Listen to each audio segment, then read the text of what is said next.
Captain Jake Morrison stood by the big window of Earth Station Alpha. He watched the strange alien ships dock with the station. 3 years had passed since humans first met the Galactic Council. The sight of alien cruisers and trader ships still amazed him. The station was busy with humans and aliens working together. Everyone thought they were building lasting peace.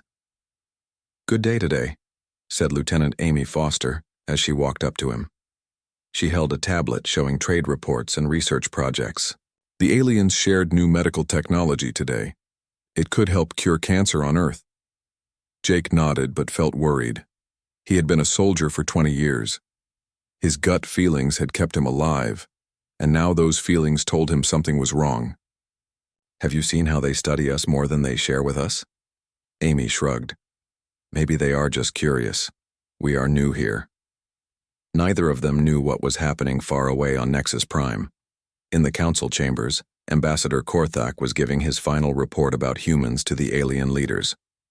"Humans are a threat to our galaxy," Korthak said to the room full of aliens. His 3 eyes looked at each delegate. "They adapt too fast. They want to expand everywhere. Worst of all, they do not like to follow orders." Elder Vex waved her tentacles angrily. "The data proves this. In just a few hundred years they went from using fire to flying faster than light. Their war plans are brutal. They call it total war. Their history shows they never had real peace on their own planet." General Thane spoke with his robot voice. "Our scientists found something scary in their genes. Under extreme stress, humans might develop new abilities. We cannot let them keep growing stronger." All the council members voted the same way. Humans had to die before they became too dangerous. Back on Earth Station Alpha, Dr. Lisa Carter was working late in her lab. She found something strange in the alien tissue samples. The cells looked like they had been changed for specific purposes. She checked other samples and felt scared. "Jake," she called on the radio. "Come here right now."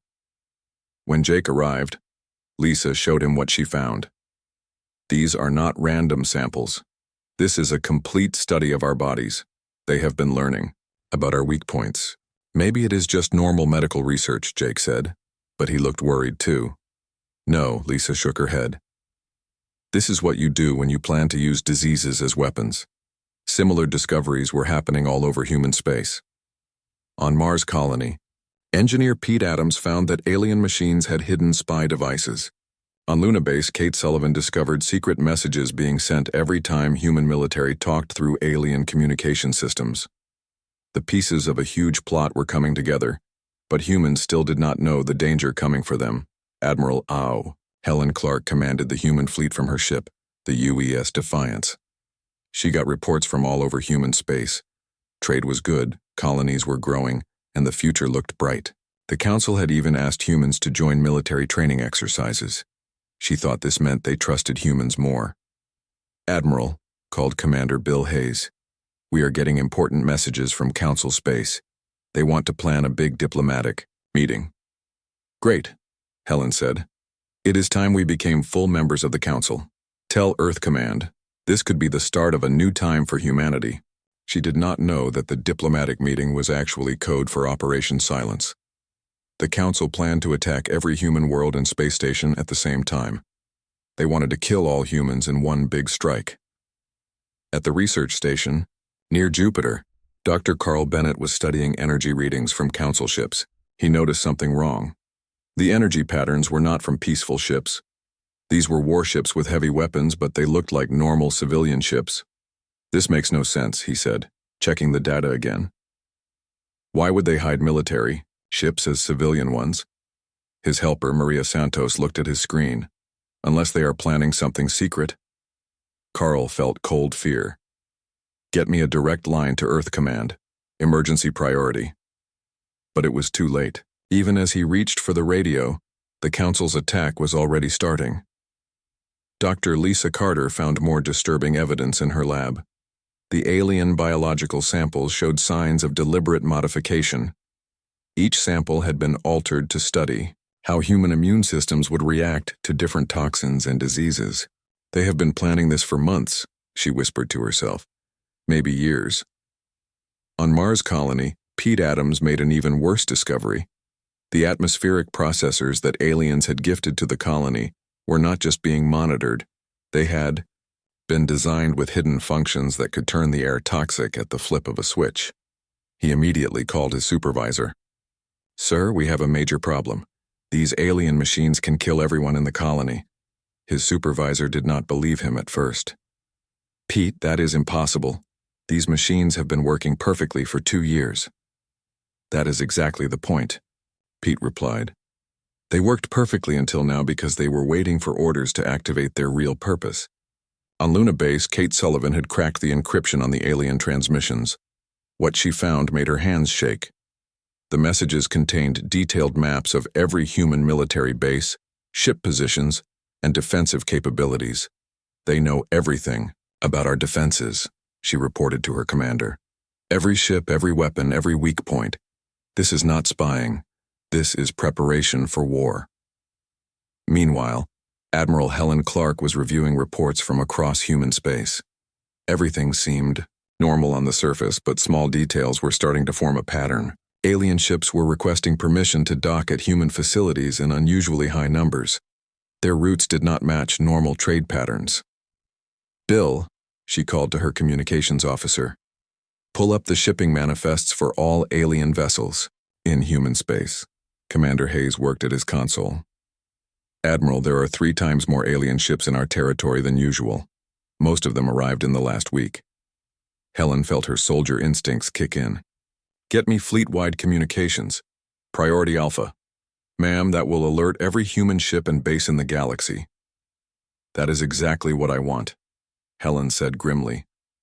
At the same time, Dr. Carl Bennett was frantically trying to reach Earth Command. His analysis of the quantum signatures had revealed something terrifying. The disguised warships were not just hiding their weapons.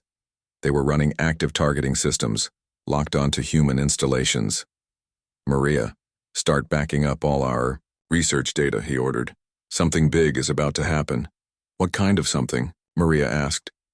Carl looked at his screens showing dozens of alien warships positioned throughout human space. The kind that ends civilizations. The trap was closing around humanity, but some were beginning to see the signs. In hidden military bunkers, on Earth, generals were receiving coded messages from Admiral Clark. Emergency protocols that had been planned but never used were being activated. Colonel Sam Richards read the alert message twice before believing it. "Operation Omega is not a drill. All units prepare for immediate hostile contact." His aide looked confused. "Sir, Operation Omega is just a theoretical scenario. It assumes the complete betrayal of all alien allies." "Not theoretical anymore." "Lieutenant," Richards replied, "get me the President. Code Black authorization." Across human space, the few who had noticed the signs were trying to warn others, but the Council had planned well. Their timing was perfect, their coordination complete. In just a few hours, they would spring their trap. Jake Morrison was still on Earth Station Alpha when the first explosions began. Through the station's windows, he watched in horror as alien ships that had been docked peacefully suddenly opened fire. The golden age of cooperation was over. The age of survival was about to begin. The attack came fast and without warning. All across human space, alien ships dropped their masks and attacked at the same time. Captain Jake Morrison was in the control room of Earth Station Alpha when the first bombs exploded. He watched through the windows as alien ships that had been peaceful just moments before started shooting with plasma guns. "All people, this is real," he yelled into the radio as red emergency lights flashed everywhere. "We are being attacked. This is not a test." Lieutenant Amy Foster was thrown against the wall when another blast hit the station. "Jake, they are shooting our air systems. They want to kill everyone here." The betrayal was complete and cruel. On Mars Colony, the air, machines that aliens had given as gifts, suddenly started pumping poison gas into the cities. Engineer Pete Adams watched in horror as thousands of people fell down, unable to breathe the air that had been clean just minutes before. "Emergency plan," he screamed into his radio. "Close all sections. Turn on backup air." But the alien machines had been built to fail exactly like this. The backup systems were already broken. Earth itself was under attack as huge alien warships appeared from space. Their weapons pointed at big cities. The human defense ships were caught by surprise. They had to fight enemies they had trusted completely just hours before. Admiral Helen Clark stood on her ship, the UES Defiance, as bad news came in from everywhere. Colony after colony went quiet. Space stations burned. Whole worlds cried for help that would never come. "How many people survived?" she asked. Her voice was calm even though terrible things were happening all around. Commander Bill Hayes looked up from his computer. His face was white with fear. "Early reports say 90% of all humans are dead. They hit us everywhere at once." Helen closed her eyes for a moment. She felt the weight of billions of deaths on her heart. When she opened her eyes again, her face had changed into something that would have scared the aliens if they could see it. "Send a message to all surviving ships and bases," she ordered. "Start Omega Protocol. All units must go to the sanctuary systems right now." Bill looked confused. "Ma'am, Omega Protocol does not exist. It is just a fake emergency plan." "Commander," Helen said quietly, "there are many things about humanity that are not supposed to exist. Send the order." Dr. Lisa Carter barely escaped. Earth Station Alpha as it broke apart around her. In a stolen alien ship, she watched the station that had been humanity's symbol of peace become a grave for thousands. But she held something important in her hands. Complete biological data on every alien species. The aliens had been stupid enough to store it on their own computers in the station. On Luna Base, Kate Sullivan had recorded the secret alien messages she found earlier. As people evacuated the base, she sent the data to every surviving human, place she could reach. The aliens had been planning their attack for months. Now humanity had proof that the genocide was planned. The few survivors who made it to escape pods and emergency shelters began to understand how big the betrayal was. The Council had not just attacked humanity, they had studied human weak points, sneaked into human society and planned to kill an entire species with cold, careful planning. But they had made one big mistake. They thought what they saw of humanity was everything there was to see. In the hidden base called Sanctuary, built in secret inside an asteroid field that did not officially exist, Admiral Helen Clark stood before a group of survivors. The huge room was carved from solid rock and filled with technology that would have shocked the Council if they knew it existed. "Ladies and gentlemen," Helen began. Her voice carried clearly through the room. "For 3 years, we played the part of peaceful explorers and grateful students. We smiled and shook hands and pretended to be exactly what they expected us to be: primitive, harmless, and weak." She stopped, letting her words sink in. Around the room, military officers, scientists, and engineers listened with the attention that came from surviving genocide. But humanity has never been any of those things. We are the species that crawled out of mud and decided we owned the universe. We are the children of creatures who looked at empty space and said, "We will take it all." We are the sons and daughters of warriors who fought wars so terrible that we scared ourselves into temporary peace. General Robert Stone, wounded from defending Mars colony, stepped forward. "What are you saying, Admiral?" Helen smiled, and it was not a nice smile. "I am saying it is time to stop pretending. The Council wanted to see what humanity could do when threatened with extinction. They are about to find out." She pointed to the big screens around the room showing star maps, ship locations, and battle plans. "For 50 years we have been preparing for this day, not because we expected betrayal, but because we learned long ago that the universe is dangerous. Only those who prepare survive." Captain Jake Morrison, one of the few survivors from Earth Station Alpha, looked around the room in amazement. "This whole place. How long has it been here?" "We started building it the day after first contact," Helen replied. "We hoped we would never need it. We prepared as if we would." The Council made their move. Now they will learn why humanity spent 10,000 years fighting wars among ourselves. We were not practicing violence, gentlemen. We were perfecting it. The room fell silent as everyone understood what this meant. Humanity had not been caught. Off guard. They had been waiting. Dr. Lisa Carter, now safe in the hidden base, worked frantically at her computer. The alien biological data she had stolen was more valuable than gold. She could see every weakness in alien biology, every way their bodies could fail. "Admiral," she called out, "I have found something important. The aliens have fatal weak points in their immune systems. We can make weapons that will target only them." Helen nodded grimly. "Good. What else do we have?" Engineer Pete Adams stepped forward. "The atmospheric processors they gave us were not just weapons. They were also spy devices. I have been studying their technology. I know how to turn their own machines against them." Kate Sullivan spoke up from her communication station. "I have broken their military codes. I can listen to all their communications. They think we are all dead. They are not prepared for a counterattack."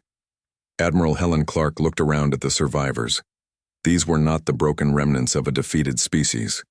These were the carefully selected and prepared core of humanity's true strength. "The aliens made one fatal mistake," she said. "They judged us by our desire for peace. They thought kindness meant weakness. They thought our restraint meant inability. They are about to learn the difference." She walked to the center of the room, her presence commanding absolute attention. "For 3 years, we have been the students. We have learned their technology, their weaknesses, their fears.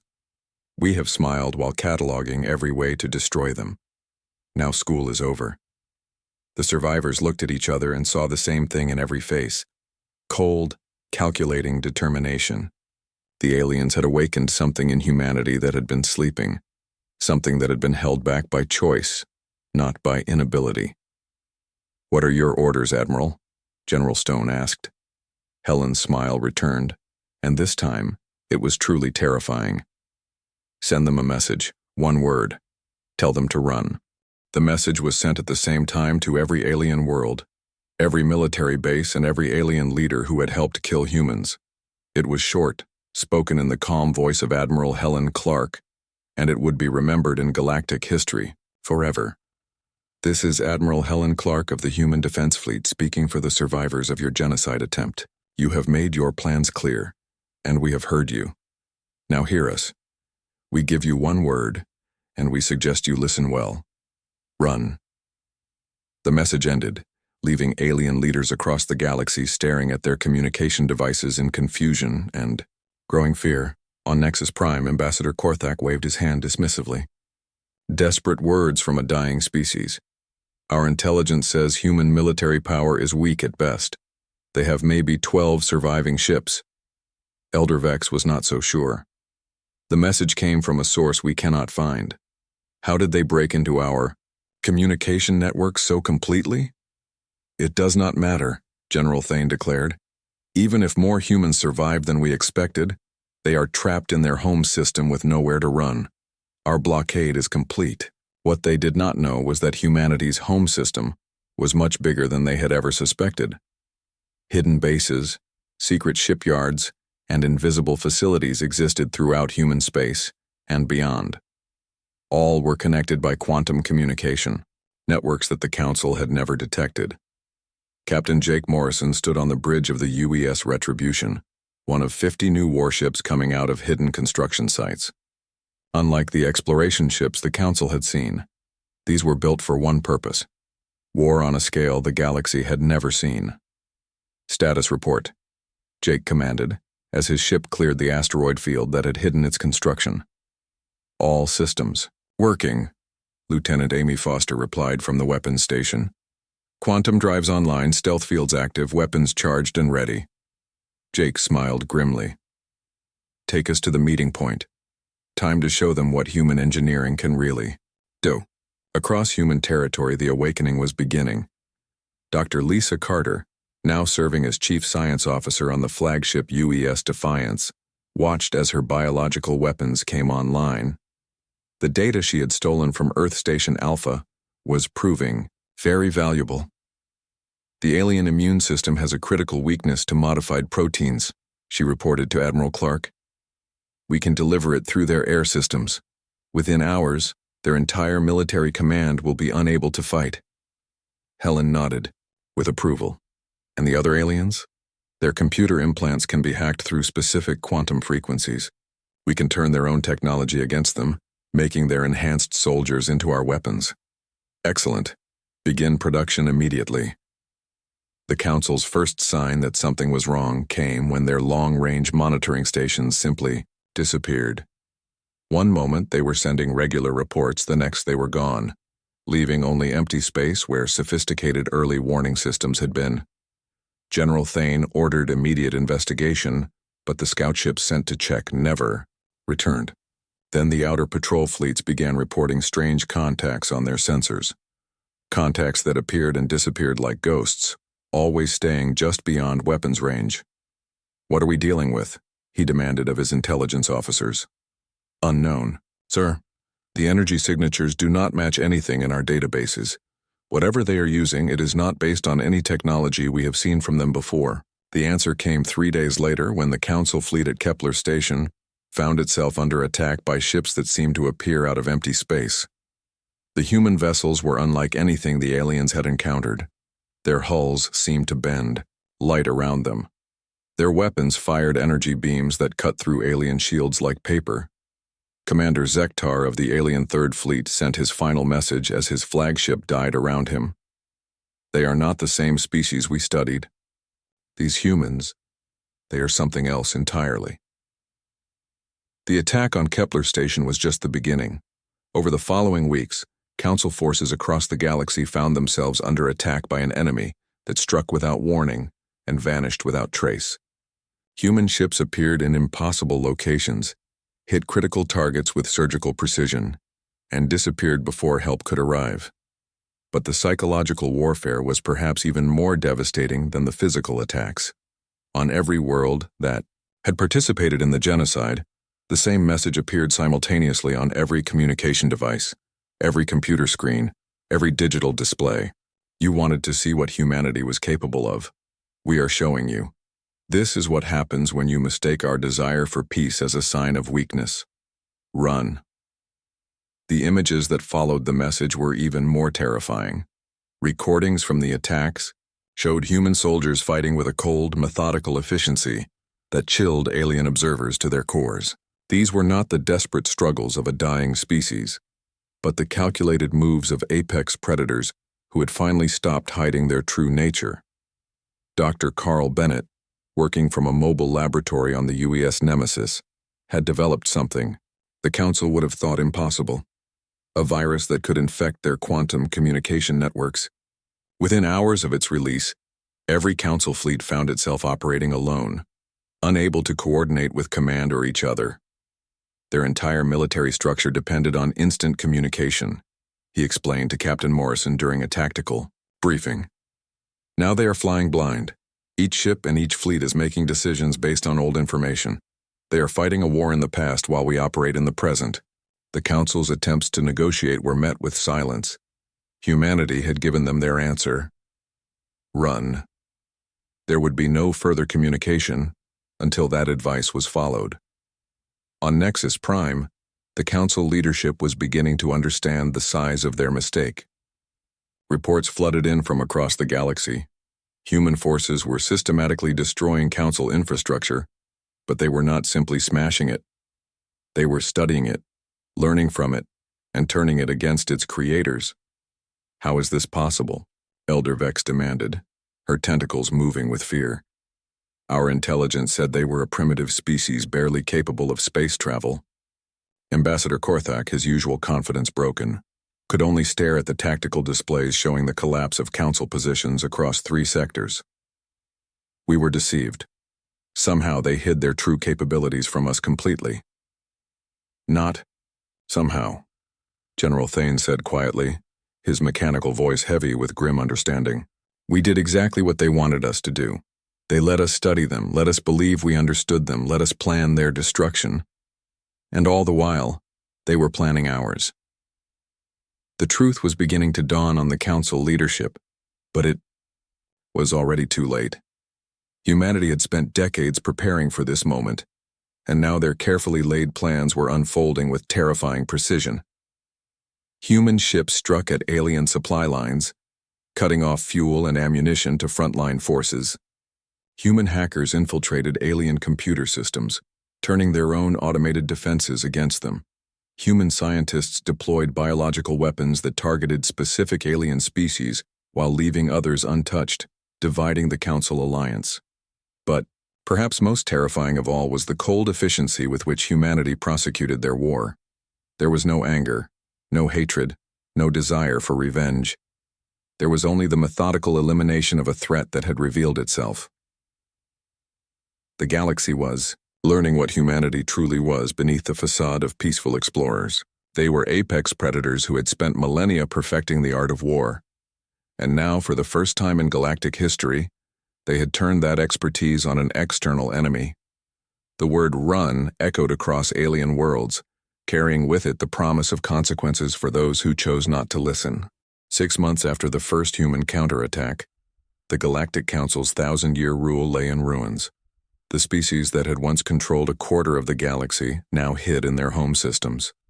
Their fleets were destroyed, their bases were gone, and their confidence was shattered. Admiral Helen Clark stood in the command center of the UES Sovereign, humanity's new flagship, as it came out of hyperspace above Nexus Prime. Around her, the assembled might of the human fleet filled space as far as sensors could reach. Ships that the Council had never seen before, weapons they could not understand, and soldiers who had been forged in the fires of near extinction. "Open a channel to the surface," Helen commanded. The response came immediately. Elder Vex's image appeared on the main screen. Her once proud bearing was now bent with defeat. "Admiral Clark, we wish to negotiate terms of surrender." Helen's expression remained coldly neutral. "You misunderstand the situation, Elder Vex. This is not a negotiation. This is a reckoning." "Please," Vex begged.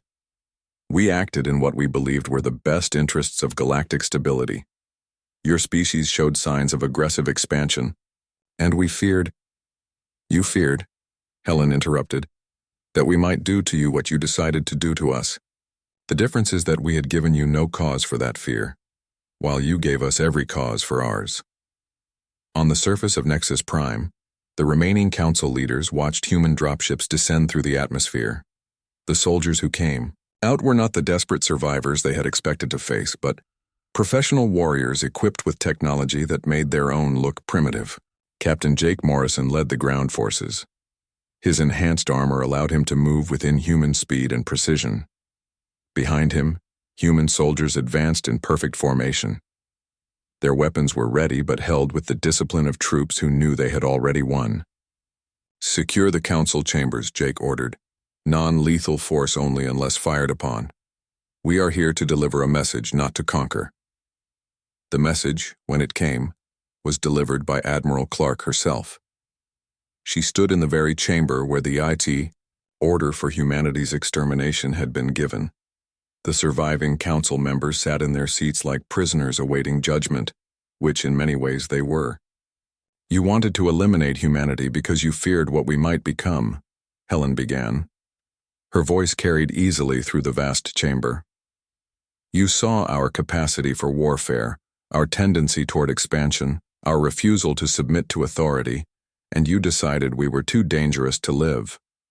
She paused, letting her words sink in before continuing. "You were absolutely right." The alien leaders shifted uncomfortably in their seats, but none dared to speak. "We are exactly as dangerous as you feared. We are expansion-minded, warlike, and utterly unwilling to accept anyone else's authority over our destiny. The only thing you got wrong was thinking you could do something about it." Elder Vex found her voice.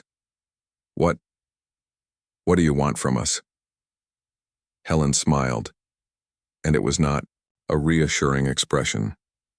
"We want you to remember this moment. We want you to remember what happens when you mistake mercy for weakness, when you confuse restraint with inability, when you assume that because we choose peace, we are incapable of war." She gestured to the tactical displays around the chamber, showing the complete collapse of Council military power. "For 3 years we played the role of grateful students, eager to learn from our wise alien mentors. We smiled, we thanked you for your gifts, and we carefully cataloged every weakness, every vulnerability, every fatal flaw in your societies. General Thane's mechanical voice was barely a whisper. It was all planned. From the very beginning, from the moment of first contact, Helen confirmed. We knew that any species capable of interstellar travel was potentially dangerous. We prepared for the worst while hoping for the best. When you chose to reveal your true nature, we were ready. The reckoning continued for hours as Helen outlined the new reality. The Council's authority was ended. Their fleets were destroyed. Their member species would now answer to humanity for their crimes against an entire civilization. But the punishment was not what the aliens had expected. Instead of conquest or slavery, humanity offered something unprecedented: redemption. You will return to your home systems, Helen declared. You will rebuild your societies without the ability to threaten others, and you will remember every day for the rest of your existence that you are alive only because humanity chose mercy over justice. Dr. Lisa Carter, now Director of Interspecies Relations, stepped forward with a datapad. Each of your species will be monitored. Any attempt to rebuild military capabilities beyond local defense will be met with immediate intervention. Any attempt to harm other species will result in permanent consequences. And if we refuse? Ambassador Korthak asked, though his voice held no real defiance. Helen's smile returned, and this time it was genuinely terrifying. Then you will discover what we are really capable of when we stop holding back. The transformation of galactic civilization began immediately.